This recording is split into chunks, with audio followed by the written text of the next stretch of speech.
essas realidades nos ajudem a vivermos também uma vida plena no Senhor, uma vida que aprende a confiar em Ti, em todas as circunstâncias, em nome de Jesus. Amém, Senhor. Vamos continuar nossa série Sem Paredes, no livro de Atos dos Apóstolos. Nós estamos estudando porção a porção, capítulo a capítulo, e hoje nós, pela graça de Deus, concluiremos o capítulo 9, leremos duas narrativas sobre o poder de Deus através da igreja, através dos apóstolos. A partir do versículo 32, Atos 9, a partir do verso 32.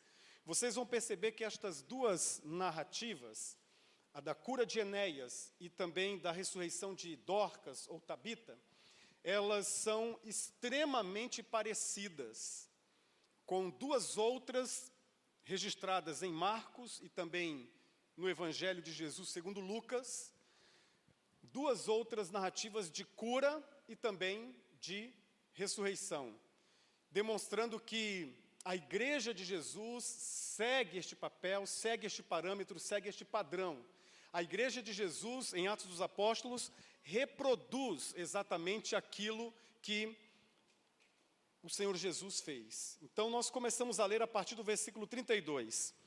Viajando por toda parte, Pedro foi visitar os santos que viviam em Lida. Ali encontrou um paralítico chamado Enéas, que estava acamado fazia 8 anos. Disse-lhe Pedro: Enéas, Jesus Cristo vai curá-lo. Levanta-se e arrume a sua cama. Ele se levantou imediatamente. E todos os que viviam em Lida e Sarona o viram e se converteram ao Senhor. Em Jope havia uma discípula chamada Tabita, que em grego é Dorcas, que se dedicava a praticar boas obras e a dar esmolas. Naqueles dias ela ficou doente e morreu, e o seu corpo foi lavado e colocado num quarto do andar superior. Lida ficava perto de Jope, e quando os discípulos ouviram falar que Pedro estava em Lida, mandaram-lhe 2 homens dizer-lhe: não se demore em vir até nós. E Pedro foi com eles, e quando chegou, foi levado para o quarto do andar superior. Todas as viúvas o rodearam, chorando e mostrando-lhe os vestidos e as outras roupas que Dorcas tinha feito quando ainda estava com eles. Pedro mandou que todos saíssem do quarto. E depois ajoelhou-se e orou. Voltando-se para a mulher morta, disse: Tabita, levante-se. Em aramaico é Tabita cumi. Ela abriu os olhos e, vendo Pedro, sentou-se. Tomando-a pela mão, ajudou-a, pôs-se em pé. Então, chamando os santos e as viúvas, apresentou-a viva. Este fato tornou-se conhecido em toda a cidade de Jope, e muitos creram no Senhor. Pedro ficou em Jope durante algum tempo com um curtidor de couro chamado Simão. Volte os seus olhos para o verso 40 novamente. Pedro mandou que todos saíssem do quarto. Depois ajoelhou-se e orou. Voltando-se para a mulher morta, disse: Tabita, levante-se. Vamos orar mais uma vez. Pai, que a Tua palavra lida neste momento promova no coração dos Teus filhos uma compreensão espiritual, que seja capaz, ó Deus, de aliviar, de restaurar, de salvar vidas nesta tarde. Que nos dê um norte, um rumo, porque a Tua palavra, ó Deus, ela é vida e é espírito para nós. Em nome de Jesus, nos abençoe ricamente, Senhor. Amém. Sem sensacionalismo, o ministério da igreja primitiva, ele acontecia sem holofotes. Existiam curas, muitas curas, mas na medida do possível, os apóstolos, a exemplo do nosso Senhor, tentavam esconder, não chamar atenção, realizar a obra, mas sem chamar atenção para si mesmos, sem chamar atenção para um poder que, na verdade, eles não possuíam, o poder era o de Jesus, como nós lemos aqui no texto. Jesus vai te curar, Enéas. Não eu, Pedro, nem outro apóstolo, mas Jesus. Esse título ele fica muito evidente no verso 40, que nós lemos 2 vezes. O versículo 40, Pedro manda que todos saiam daquele cenáculo, daquele quarto do andar superior. E ele permanece sozinho com Tabita, o Dorcas, e ali ele realiza o trabalho, a obra espiritual, sem holofotes, sem qualquer tipo de chamar atenção, mas é óbvio que algo feito assim, com esta intenção, com esta motivação pura, vai extrapolar as 4 paredes e vai sair, tanto que a notícia chegou pelos 4 cantos, e na verdade eles glorificavam a Deus, mas glorificavam ao Senhor, não chamavam atenção para si mesmos. E nós aprendemos neste trecho aqui 4 coisas muito importantes sobre Jesus, sobre a obra de Jesus através da igreja. A primeira delas é que Jesus cura doenças físicas. Ele curou lá no contexto dos apóstolos e ele cura hoje, embora hoje de uma forma diferente do que foi lá. Lá era uma expressão de poder, era uma expressão de milagres em que os poderes destinados pelo Senhor, eles eram sinais que chamavam a atenção para a mensagem, que chamavam a atenção para o evangelho. Sinais, não esgotavam em si mesmos, mas eram sinais. E ele curou muitas pessoas. E Jesus continua curando doenças físicas. Nós lemos aqui no texto, de forma muito tranquila e muito especial, que o Pedro diz: Enéas, Jesus Cristo vai curá-lo. Levante-se e arrume a sua cama. Essa parte, levante-se e arrume a sua cama, muitos pais de adolescentes gostariam de dizer para os seus filhos adolescentes, não é? Filho, levante-se e arrume a sua cama. Faça algo. Mas no contexto aqui, Jesus Cristo vai te curar. Pedro estava como porta-voz de Jesus. Esse acontecimento milagroso, ele se assemelha muito com Lucas capítulo 5, por exemplo, em que Jesus cura um paralítico de uma forma distinta dessas, porque aqui Enéas estava há 8 anos numa cama. E a Bíblia não nos diz que os seus amigos se mobilizaram para levá-lo até Jesus. Em Lucas capítulo 5, vocês se lembram da história, aquele paralítico de Lucas capítulo 5, de Marcos capítulo 2, ele tinha 4 amigos que fizeram de um tudo para apresentá-lo diante de Jesus. Eles criaram um buraco no teto e desceram aquele paralítico até a presença de Jesus, e Jesus cura aquele paralítico. Até aí a história é muito semelhante à história de Enéas, que estava há 8 anos numa cama, e Jesus o curou. Jesus continua curando hoje, certamente ele cura. Mas por que é diferente, pastor? A diferença está exatamente em que quando nós lemos as páginas da Bíblia, nós percebemos que todas as vezes em que a semente do Evangelho chega em determinada localidade, há uma explosão de milagres. Parece que aqueles milagres, eles têm o objetivo de sinalizar, de chamar a atenção daquele povo para Deus, para o poder de Deus, mas tão logo uma igreja é plantada, tão logo uma agência do reino abre as portas, os milagres vão diminuindo, diminuindo, diminuindo, porque a palavra de Deus passa a ser o próprio sinal. Mas Deus cura doenças, mas Ele não cura todos, por alguma razão que nós não sabemos, que nós não conhecemos. O próprio Jesus, e Lucas capítulo 4 registra isso, disse o seguinte, na época de Naamã, o próprio Jesus disse isso, na época de Naamã, o sírio, existiam muitos leprosos, todavia, somente Naamã fora curado. Por que isso? Nós não sabemos exatamente, mas o fato bíblico é que Jesus cura, mas por alguma razão que você não entende, que eu não entendo, Ele não cura a todos, Ele não cura todas as enfermidades diretamente. Por exemplo, quando nós folheamos as páginas da Bíblia, nós encontramos que Paulo tinha alguns amigos. Timóteo estava bem próximo a Paulo, e ele tinha constantes problemas estomacais. Uma úlcera, uma gastrite, nós não sabemos. Ele era filho na fé de Paulo. E Paulo certamente orou por ele, mas ele não foi curado. A Bíblia também nos diz de Epafrodito, era um outro amigo de Paulo. Epafrodito, ele é profundamente respeitado na igreja primitiva. E diz a Bíblia que uma época Epafrodito ficou tão doente que ele chegou à beira da morte. Ele era amigo pessoal de Paulo, mas ele não fora curado.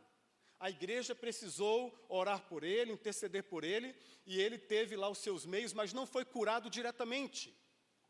A Bíblia nos mostra também de Trófimo, a respeito de Trófimo, um outro colaborador do apóstolo Paulo, que ficou profundamente doente e não foi curado também. De alguma razão, por alguma razão que você não entende, que eu não entendo, Jesus, ele cura, mas ele não cura todos. Não é que ele prefere alguns em detrimento de outros. Eu prefiro pensar que alguns são curados da doença e outros são curados na doença. Uns são curados da doença e outros são curados na doença. Ademais, a Bíblia nos diz que há um dom específico que o Espírito Santo quer distribuir também para a igreja, que é o dom de cura.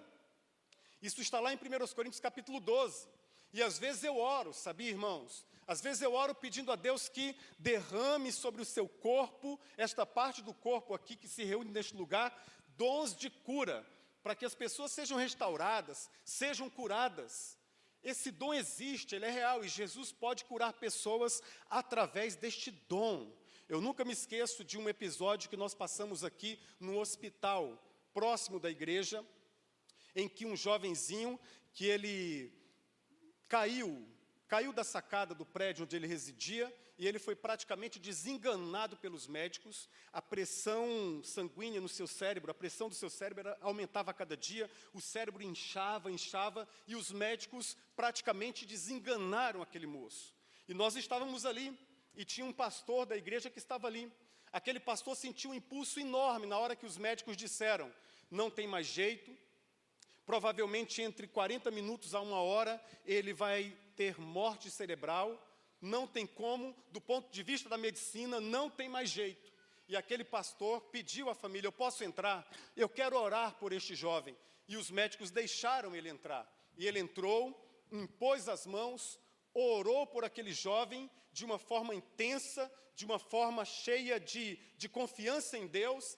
Ele sai e depois de mais ou menos 25 a 30 minutos, os médicos saem dizendo: nós não sabemos, não damos conta de explicar o que aconteceu, mas o fato é que a pressão no cérebro diminuiu drasticamente e o quadro mudou totalmente, bendito seja o nome do Senhor.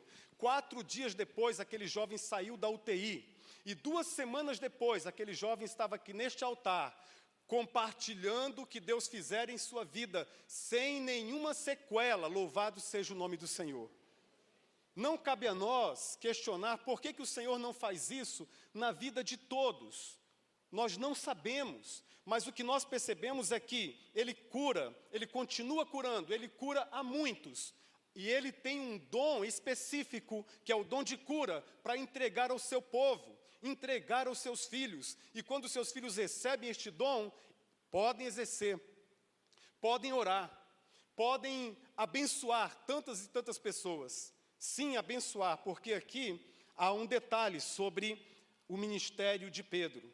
Ele viajava por toda parte, versículo 32, ele foi visitar os santos que viviam em Lida, uma cidade que ficava a 70 quilômetros de Jerusalém. Ele foi atrás, versículo 33, ele foi procurar um paralítico chamado Enéas. Às vezes, nós como instrumentos de Deus, nós ficamos parados em determinado lugar. Nós temos que encontrar pessoas que são carentes da graça de Deus, carentes da presença de Deus, carentes da manifestação do cuidado de Deus. Nós temos que, a exemplo de Pedro, ir atrás. E quando nós formos atrás, Deus pode confirmar, consolidar e abençoar. Jesus cura as doenças físicas. E Jesus cura as nossas dores. A próxima narrativa nos fala de uma mulher. A partir do versículo 36, é uma discípula chamada Tabita, que quer dizer Dorcas, ou Gazela é o significado. Jope ficava mais ou menos 30 quilômetros, é a atual Jafa, próximo a Jerusalém, 30 quilômetros de Jerusalém. E ela estava ali, ela se dedicava, ela era uma espécie de costureira, uma tecelã, a Bíblia nos diz isso, e de repente essa mulher morre, ela fica doente e ela morreu, e o seu corpo foi levado e colocado num quarto do andar superior. E os versículos seguintes nos contam que as viúvas choraram amargamente. A expressão chorar aqui no texto é um choro compulsivo. É aquele choro do luto. É como rasgar a alma. É uma dor terrível. Aquelas mulheres choravam por causa de Dorcas, a sua amiga. Interessante que o Enéas ficou 8 anos numa cama e não há relato bíblico nenhum de pessoas visitando, se aproximando dele, pessoas fazendo alguma espécie de mediação, mas no caso de Dorcas, nós encontramos diversas mulheres. Há aqui também uma chamada de atenção para nós, porque muitas vezes nós temos mais facilidade de prestar solidariedade na casa onde há luto, naqueles que já partiram, já estão com o Senhor. Nós paramos tudo, nós deixamos o nosso trabalho, nós avisamos o nosso chefe, nós mudamos a nossa agenda para ir num funeral. E algumas vezes nós não paramos a nossa agenda para visitar um amigo que já está há 1 ano de cama, para visitar uma pessoa que está, quem sabe, esquecida num quarto de hospital, para visitar alguém que porventura está numa situação absolutamente sem qualquer tipo de mobilidade. É importante demais para nós, é importante, muito importante para nós, igreja, exercermos este trabalho terapêutico também. Aquelas mulheres choraram, elas expressaram muita dor. Eu não sei se o seu coração experimenta hoje alguma tristeza. Nós choramos pelos que partiram, dói demais. Mas às vezes nós choramos pelos que não partiram, mas é como se tivesse partido. Há um choro por alguma coisa que se destrói diante dos nossos olhos. Há um choro pela perda de um trabalho, de um emprego. Há um choro, muitas vezes, por uma enfermidade que se instala na família. Há um choro por uma desilusão. Seja qual for a tristeza do coração humano, Jesus pode se manifestar, Ele pode entrar e Ele pode curar as nossas dores. Aquelas mulheres tiveram um grande prêmio, um grande presente, que não se repete muito nas páginas do Novo Testamento, que foi a ressurreição de sua amiga, Tabita. Foi a ressurreição dela. Mas ela voltaria a morrer. Ela voltaria a morrer. Esta mostra aqui no texto bíblico era como que querendo lançar esperança no coração do povo de Deus, no seu coração e no meu coração. Aquelas viúvas ganharam um prêmio, mas nós também podemos receber do Senhor o consolo, o conforto espiritual, o conforto que vem da palavra de Deus, porque Jesus cura todas as nossas dores, assim como curou o coração daquelas mulheres, com a ressurreição de sua amiga. Há algo também interessante nesse texto aqui, irmãos, é que ele se assemelha muito ao episódio de Jesus, em que Jesus cura a filha de Jairo. Você se lembra da história? Jesus estava caminhando, de repente, ele é abordado por Jairo, que era um oficial, e o Jairo pede para que ele vá até a sua casa. Ele se dirige até a casa de Jairo. No caminho, ele é interrompido por uma mulher que passa pelo meio da multidão, que toca nas vestes de Jesus, e Jesus para e diz: saiu de mim poder, saiu virtude. Pedro diz: como assim, Senhor? Todos te comprimem, todos te apertam, e tu dizes que saiu poder? Ele disse: mas alguém me tocou diferente. Era uma mulher que havia muito tempo, 12 anos, diz a Bíblia, sofria com um fluxo de sangue. Jesus cura aquela mulher. E quando ele se aproxima da casa de Jairo, os funcionários de Jairo se aproximam. Olha, não precisa mais, não tem como, porque sua filha já está morta. E Jesus diz: não, ela apenas dorme. Todos riram de Jesus. Todos acharam que ele estava falando uma loucura, um absurdo. E ele entra, isso é muito interessante na Bíblia, ele entra na casa de Jairo e ele pede para todos saírem. exatamente como Pedro fez aqui. Pedro aprendeu bem com o discípulo.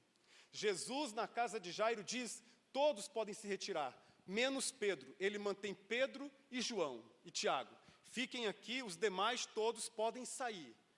Deixe-nos aqui. E ele olha para aquela moça e diz: Talita cumi. Talita é menina em aramaico. Talita cumi.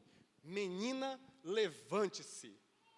Pedro olha para aquela mulher que chamava Dorcas, mas em aramaico era Tabita, e diz: Tabita, levante-se. Jesus disse: menina, Talita, levante-se. Pedro diz: Tabita, levante-se. É tão gostoso, irmãos, quando nós encontramos os discípulos de Jesus, na Bíblia e também nos nossos dias, procurando imitar o Mestre. A nossa imitação é imperfeita, ela tem contornos de falhas, de muitas falhas, mas é muito gostoso quando nós encontramos os discípulos tentando, de alguma maneira, reproduzir na vida os ensinos de Jesus. É muito maravilhoso isso. João chega a dizer na sua primeira carta que não existe alegria maior do que perceber que os filhinhos de Deus estão crescendo na verdade. Quanta semelhança, quanta proximidade. Jesus cura fisicamente, mas Jesus cura também as nossas dores emocionais. Nesse momento em que Ele quer ficar a sós, Ele manda todos saírem. Não fica ninguém. Há problemas que nós vivemos, há circunstâncias que nós experimentamos que os nossos filhos não sabem. Eles nem conhecem, eles não têm a menor ideia, mas nós enfrentamos. Há situações tão intrínsecas à nossa humanidade, à nossa interioridade, à nossa vida, que nem mesmo o cônjuge sabe. A mulher pergunta ao marido: o que houve? Por que é que você está triste? Você tem um bom emprego, você tem um bom salário, veja a nossa família, olha quantas coisas Deus te deu. E o coração melancólico e triste diz: eu não sei por que eu estou chorando, eu não sei por que eu estou triste, eu não sei por que dói tanto, eu não sei. E a mulher também, às vezes, ela se encontra numa situação assim. O marido, os filhos perguntam: por que é que você está desse jeito? Por que é que você chora? Por que é que você sofre? Veja bem, você está rodeada de tantas bênçãos de Deus. Olha a casa em que moramos, veja o carro em que nós andamos. Olha quantas coisas boas Deus fez. Por que que você sofre? E a pessoa simplesmente diz: eu não sei. Só está doendo. Só está doendo. Eu não sei explicar o que é, mas dói. E às vezes, para Jesus, você nem precisa explicar o que é, porque de fato você não sabe por que dói. Você só precisa dizer: está doendo. E Jesus, em algum momento, vai tirar todos do entorno, vai ficar só Jesus e você. E Ele pode curar suas dores, Ele pode curar o seu sofrimento, Ele pode entrar com providência também na área emocional. Ele cura fisicamente, Ele cura as nossas dores, mas Ele cura também a nossa alma. Eu queria encontrar uma outra palavra para dizer, mas eu vou falar de alma só para diferenciar do segundo ponto. Mas é que eu encontro aqui, neste episódio, duas realidades. Uma primeira é uma gradação dos milagres. O primeiro milagre foi a cura de um paralítico. 8 anos sofria. É um grande milagre, concorda comigo? O segundo milagre foi a ressurreição. A ressurreição de uma mulher que estava morta. Um milagre ainda maior, uma cura física é um grande milagre, mas há um milagre ainda maior, que é uma ressurreição. Mas agora Pedro vai nos mostrar o maior de todos os milagres, porque tanto na primeira história, quanto na segunda história, pessoas são salvas, pessoas são reconectadas ao Senhor. Veja no verso 35, todos os que viviam em Lida e Sarona, 2 cidades próximas, o viram e se converteram ao Senhor. Quando olharam para a vida de Enéas, restaurado, curado, quando perceberam, fizeram um link de que fora Jesus quem curara, quem restaurara aquela vida, aquele milagre, aquele sinal impactou de forma tão profunda o coração de uma comunidade inteira, Lida e Sarona, e eles se converteram ao Senhor. Cura da alma, no sentido de salvação. E aí você olha para o verso 42, agora no episódio de Tabita. Este fato, a ressurreição de Tabita, se tornou conhecido em toda a cidade de Jope, e muitos creram no Senhor. Em Lida e Sarona, todos se convertem, mais ou menos como o caso da cidade de Nínive, lá no Antigo Testamento, com o profeta Jonas. Agora aqui em Jope, muitos creram no Senhor, muitos se converteram ao Senhor. Ele começa com um grande milagre, ele passa para um milagre maior ainda que a ressurreição, mas agora ele chama a sua atenção, a minha atenção, para o maior de todos os milagres, a salvação de uma vida. O Senhor pode curar uma pessoa, isso vai ser um grande milagre, mas nada se compara a ter o nome escrito no livro da vida, bendito seja o nome do Senhor. Em Lucas capítulo 10, Jesus envia 70 discípulos, e eles saem, e a ordem de Jesus é: expulsem demônios, preguem o evangelho, curem as pessoas, e eles realizam este ministério, eles realizam esta missão, e eles voltam embevecidos, alegres, entusiasmados, e contam para Jesus tudo o que o Senhor realizara através deles. Eles disseram, os demônios eram expulsos, as pessoas eram libertas, as pessoas eram curadas, e Jesus disse, eu sei, Lucas capítulo 10, eu sei. E verdadeiramente eu via Satanás cair do céu, mais uma vez, quando vocês pregavam, quando vocês curavam, quando vocês adoravam, quando vocês ministravam o coração das pessoas, eu vi uma mudança sobrenatural, eu vi uma mudança no cosmos, eu enxergava realidades extraordinárias. E fiquem alegres por isso. Aí Jesus diz, todavia, fiquem mais alegres, fiquem mais felizes, por perceberem que o nome de vocês está escrito no livro da vida. Essa é a alegria da salvação que parece que a igreja está perdendo. Nós, às vezes, nos alegramos quando recebemos uma promoção no trabalho. Nós nos alegramos quando um filho passa num concurso. Nós nos alegramos quando um filho passa numa prova do Enem. Nós nos alegramos quando recebemos uma cura física. Escute, você pode se alegrar com tudo isso.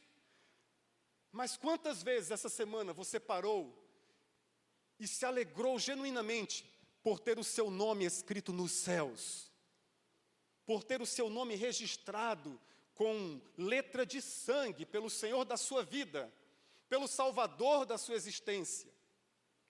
Quantas vezes você se alegrou por ter uma vida espiritual, por ter uma vida que é estimulada pelo Senhor essa semana? A Bíblia nos diz, irmãos, que a alegria do Senhor é a nossa força. E a alegria do Senhor, ela é conectada à terra quando nós nos arrependemos. Há uma festa nos céus. Lucas capítulo 15 nos diz isso.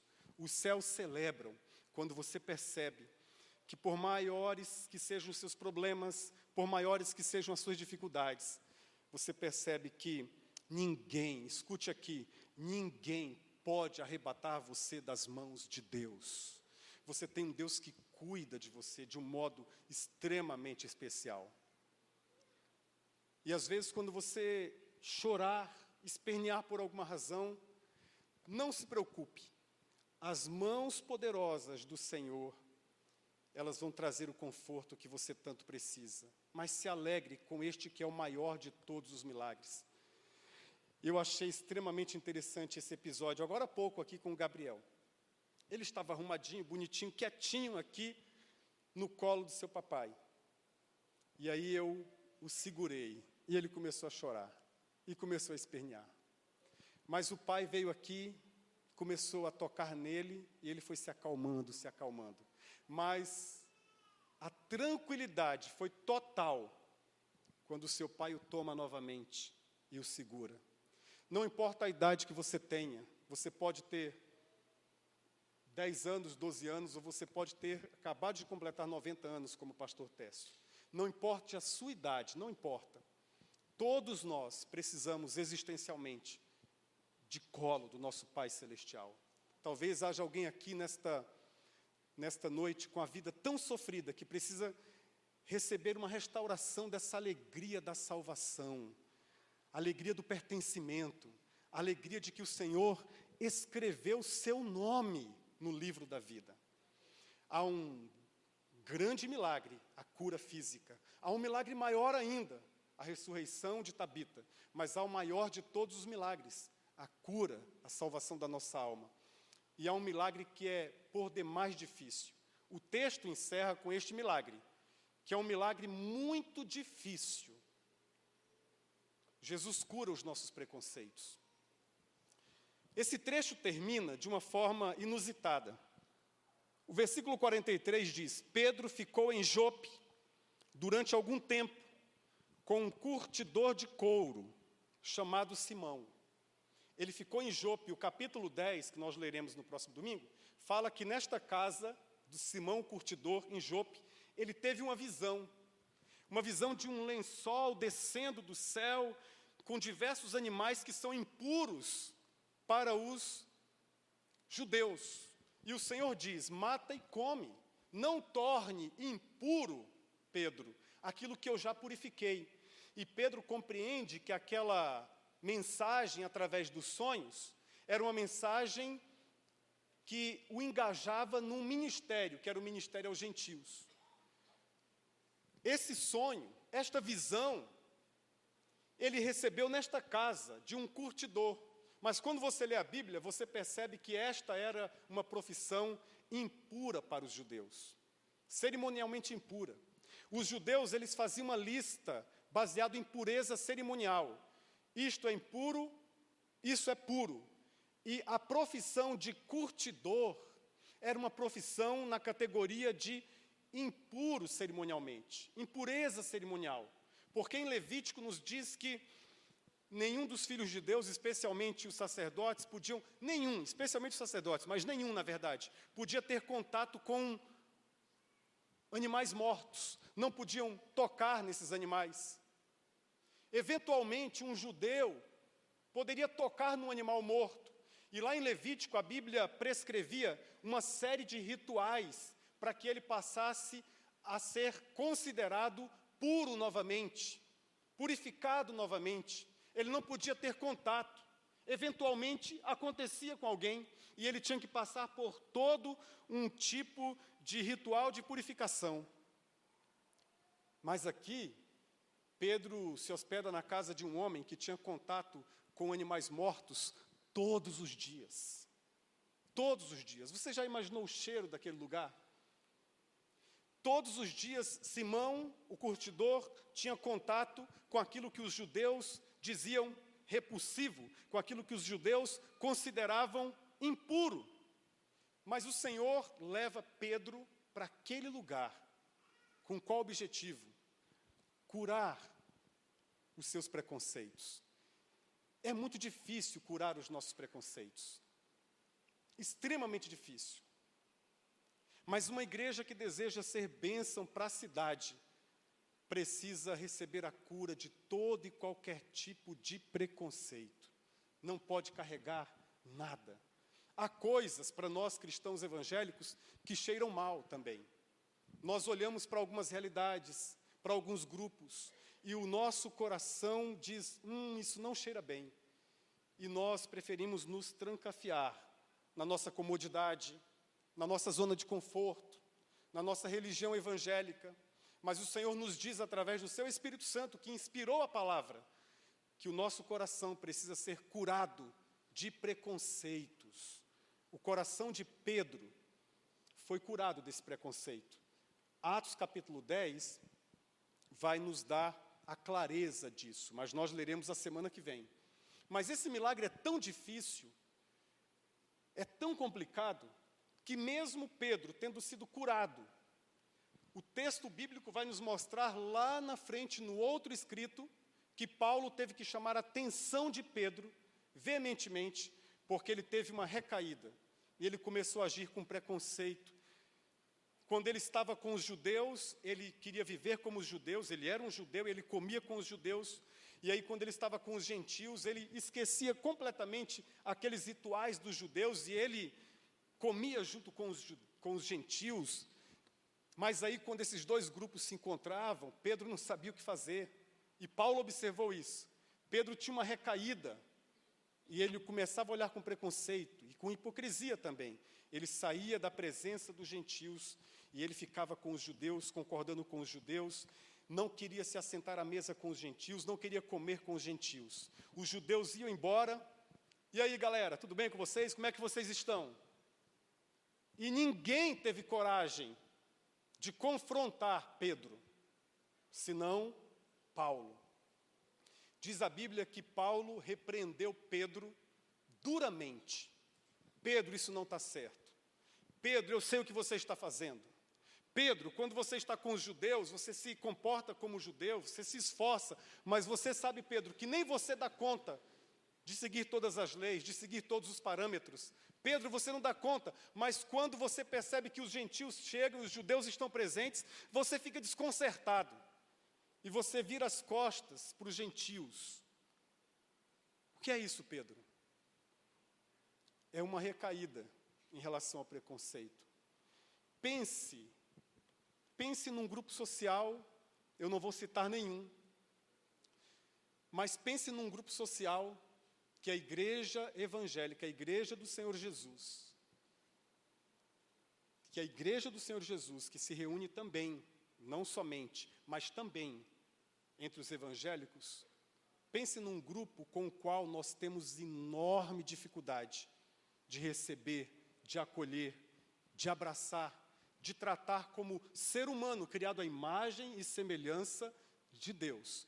Pensa neste grupo e veja se você ainda nutre um preconceito ou não no coração. O testemunho inequívoco das Escrituras é que este é um milagre muito difícil de ser realizado. O Senhor Jesus pode realizar, Ele pode curar os nossos preconceitos. E a coisa mais maravilhosa que acontece quando há uma cura dos preconceitos é que a igreja recebe uma oportunidade de ministração. Antes, somente para os seus, agora nos 4 cantos da terra. O Evangelho chegou até você, chegou até mim. Se nós pudéssemos linkar, já concluindo, o ministério de Jesus com o ministério que Pedro começa a realizar aqui em Atos dos Apóstolos, eu não tenho nenhum medo de dizer que o dado mais importante aqui não foi a cura de Enéas, ele morreu novamente. Não foi a ressurreição de Dorcas, Tabita, ela morreu novamente.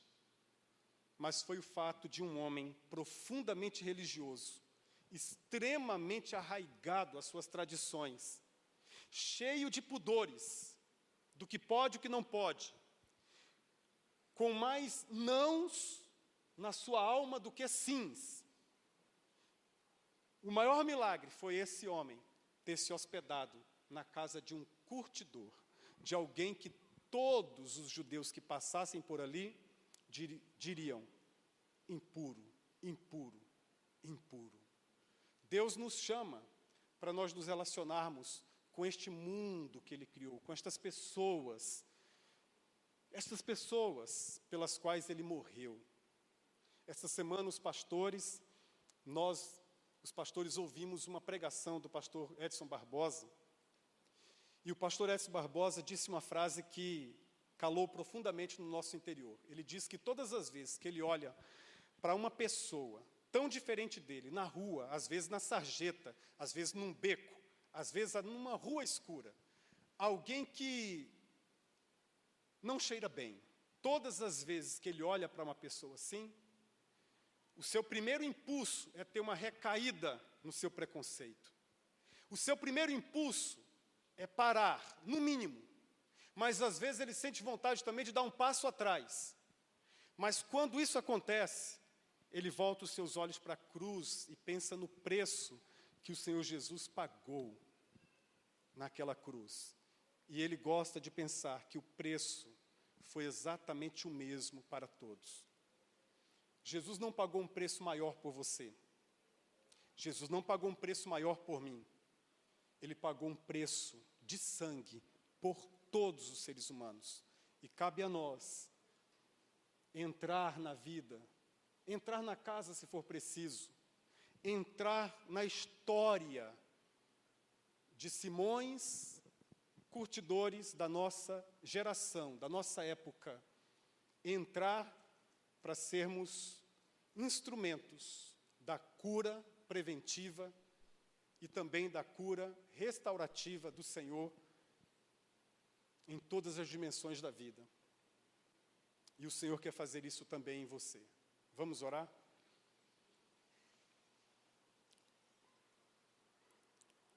Minha oração essa semana toda foi que o Senhor nos ajudasse a ter uma mente e um coração abertos para Ele. Ele pode curar, mesmo sabendo pelas Escrituras que nem todos serão curados diretamente, mas Ele pode curar, não tenha nenhuma dúvida disso. Ele pode curar a sua dor, também o seu sofrimento. Ele pode curar pessoas para a vida eterna. O Espírito de Deus pode usar a sua vida para que alguém seja curado na sua relação com Deus, seja restaurado na sua relação com Deus.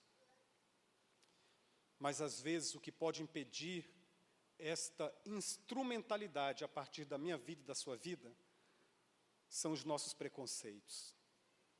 Jesus quer curar os nossos preconceitos.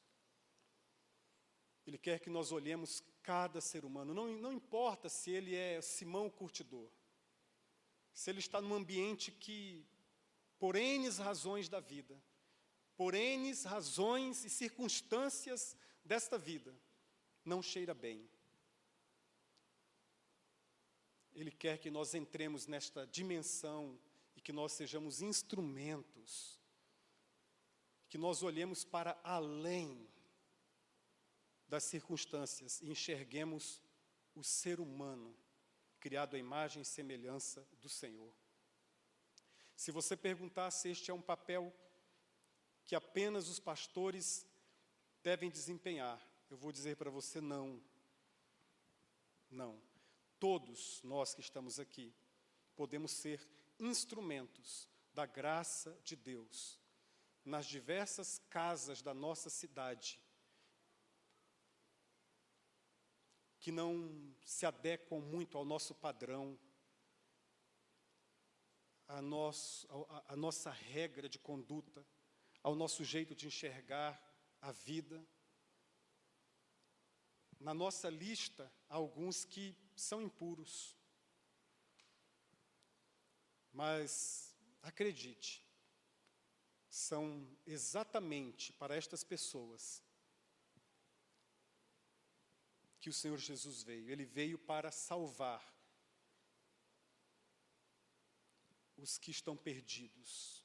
Ele veio curar os doentes.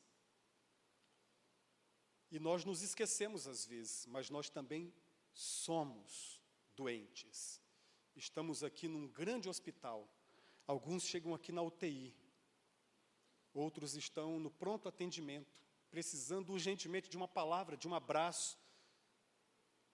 E outros já estão curados, mas ainda reticentes de usarem as mãos para abençoar, para restaurar. E quem sabe,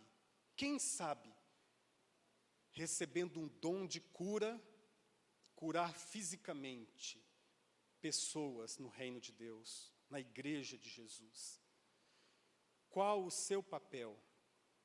Seja qual for o seu papel, uma coisa é certa: Deus vai te levar, em algum momento, para um lugar em que você vai acordar e dormir sendo confrontado nos seus preconceitos. Ele quer curar os seus preconceitos para que a obra dele alcance o maior número possível de pessoas nesta cidade. Eu não sei se Cuiabá vai experimentar o que Lida experimentou, isto é, todos se converteram. Mas eu oro pelo menos para que Cuiabá experimente o que Jope experimentou. Muitos creram. O meu sonho é que muitos creiam, mas não para encher este ambiente. Eu quero que muitos creiam através desta igreja, do trabalho da igreja presbiteriana, do trabalho da igreja metodista, do trabalho da Assembleia de Deus, do trabalho da congregação cristã, do trabalho de todas as igrejas do Senhor Jesus nesta cidade. Eu quero que, de verdade, em algum momento nós paremos de enxergar as placas e passemos a enxergar as marcas de Cristo na vida de cada um. Em nome de Jesus nós oramos. Amém, Senhor. Que o amor de Deus Pai, a graça bendita de Jesus e o consolo do Espírito Santo seja com esta igreja e com todas as igrejas espalhadas por toda a face da terra, hoje e para sempre. Amém e amém. Deus abençoe sua vida em nome de Jesus.